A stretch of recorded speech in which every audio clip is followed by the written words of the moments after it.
আরে লাভলি জান, তুমি হেনাইতে এত দেরি করছো? কে আপনি? আমি জসিম, তোমার বয়ফ্রেন্ড। কে জসিম? কিসের জসিম? কি বলতেছেন এগুলো উল্টাপাল্টা? আমি জসিম, তুমি আর কি ভুলে গেছো? একটু করে ফোনে কইলে হেনাই থাকতে তুমি আইতাছো, আর আইবা একলা আইবা এইটারে কারে লইছো লাগো কইরা? আরে আজব তো, রাস্তায় যারা দেখেন তারে কি গার্লফ্রেন্ড বানায় ফেলেন নাকি?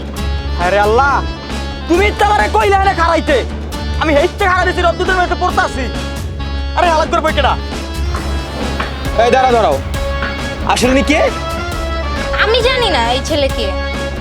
তুমি যদি না জানো তোমার নাম কেমনে জানে? ভাই, ওর নাম, ঠিকানা, ওর জন্ম তারিখ, ও কি করে, কি খায়, কই ঘুমায়, আমি সব জানি ভাই। আশ্চর্য তো, তুমি তো সব ওনার কথাই শুনতেছো, তুমি আমার কথা তো একটু শুনতেছো না। উনি সব মিথ্যা কথা বলতেছে। হায় আল্লাহ, আমি বলে মিথ্যা কথা কই? আল্লাহ, আর তুমি তো জানোই আমার এক্স